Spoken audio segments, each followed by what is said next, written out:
풍류하던 하천이 이렇게 잘린 걸 나중에 보여드릴 텐데, 이 잘린 이 부분을 구하도라고 그래요.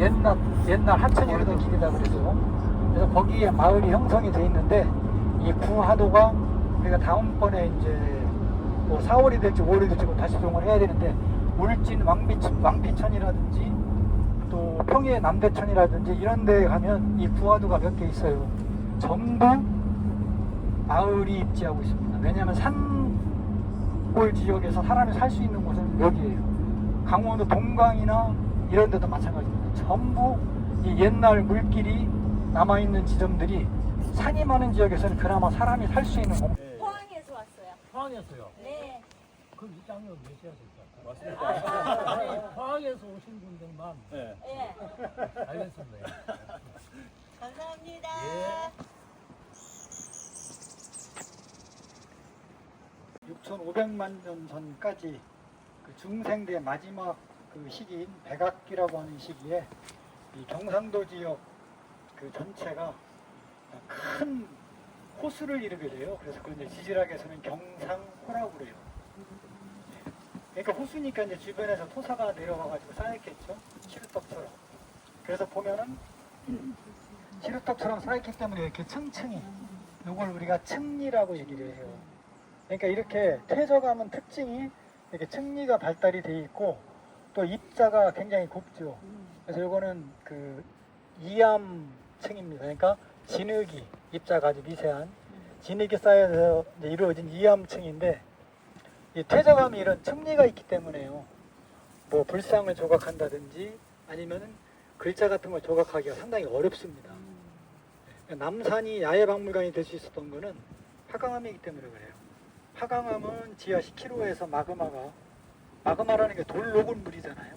예, 그게 이제 굳어져 가지고 올라온 암석이라 전리 사이의 그 면은 뭐 글자나 이런 걸 조각을 할 수가 있거든요. 이런 층리나 이런 게 없기 때문에.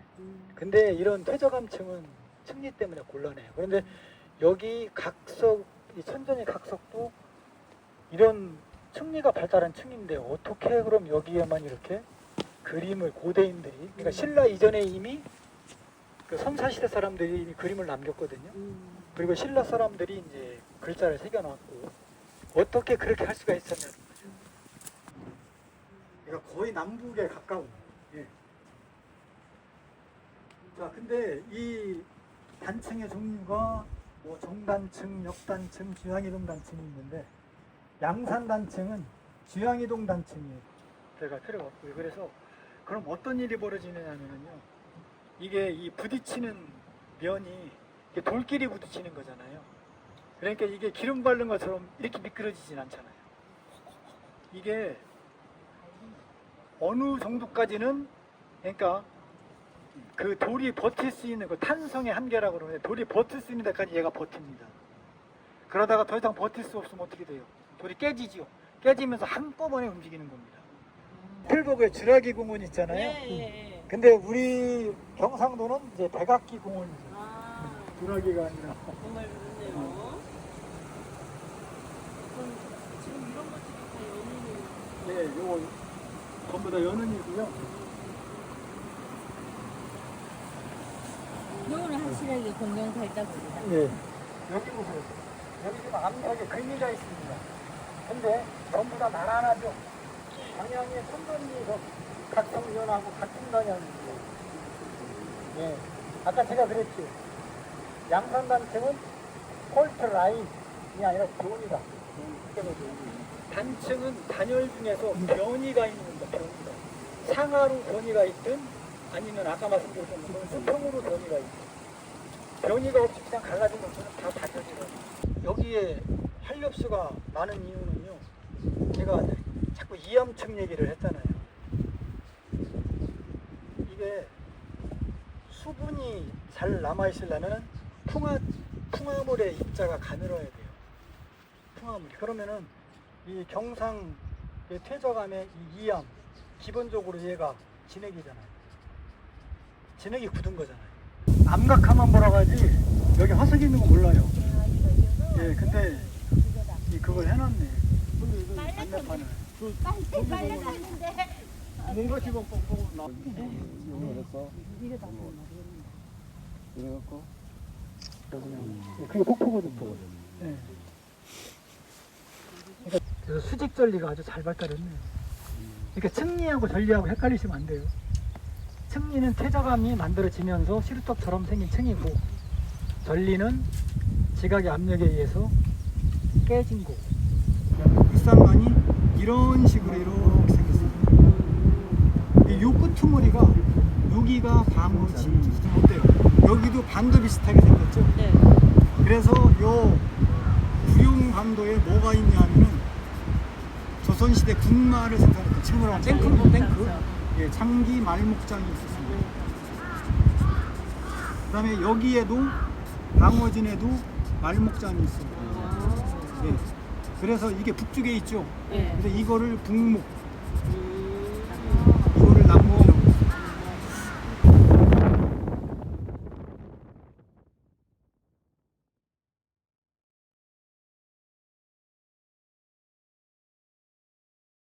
이게 석영입니다. 얘가 이제 단단하기 때문에 얘는 황황한 표면이 그 풍화 침식될 때 얘들이 톡톡 튀어나와 있어요. 울산에서 포항까지 해안선의 방향이 대략 북북북 남남선. 이게 이제 주 단열하고 상관이 없으니까 금강도 생각을 해보세요. 대륙을 움직이는 힘이 와가지고 얘를 갖다 찍어 누르는데 멀쩡할 리가 없어요.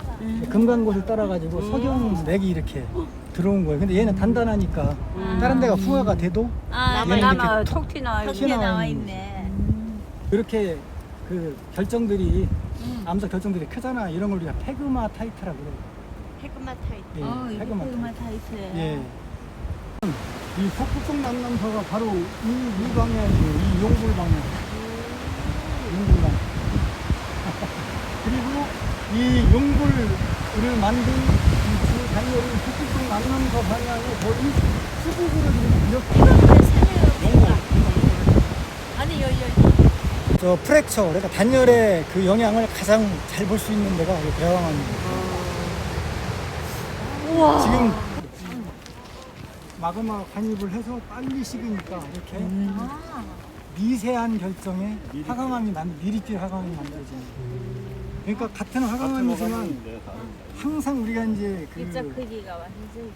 이제 관입의 법칙이라고 얘기를 하는데, 관입이라는 것은 땅이 갈라진, 지각이 갈라진 틈을 따라서 마그마가 이제 들어와서 굳어지면 관입이라고 해요. 뚫을 관자니까. 관입을 당한 암석이 관입한 암석보다 나이가 더 먹었죠. 그렇죠. 그게 소금기가 날아와가지고 결정이 되면서 이제 광물을 뜯어내는. 근데 이제 이런 석영 같은 애들은 잘 뜯겨지지가 않는 거죠.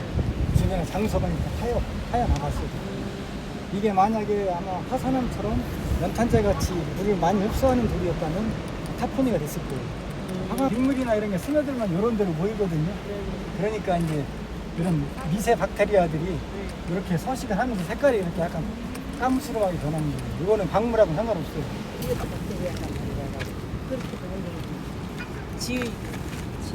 흐르다가 이렇게 굳어지는 것은 빙하기 환경밖에는 없어요.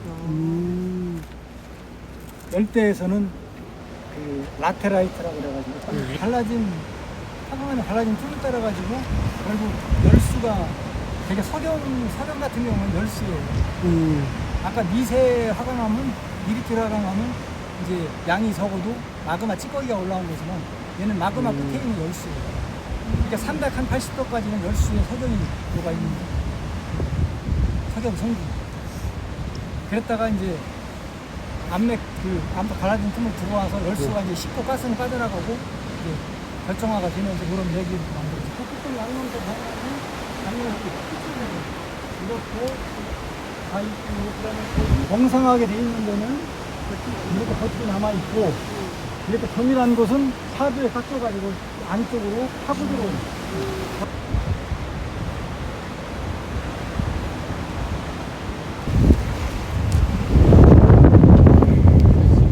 물에 잠겨다 말았는데.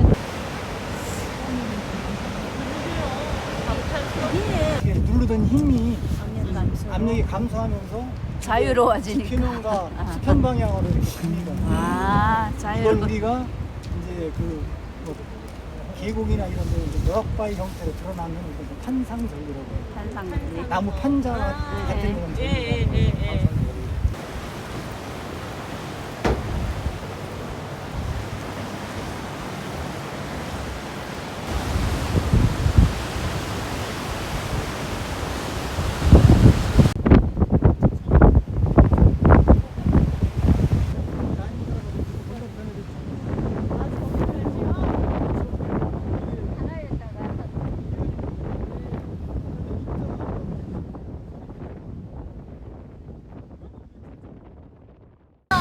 굉장히 그 두께가 얇게 이렇게 비미가 있잖아요.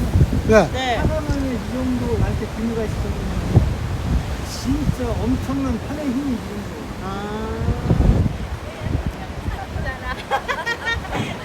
아, 정말? 올라오다 보면 무슨 톱머시기 그러니까 뭐.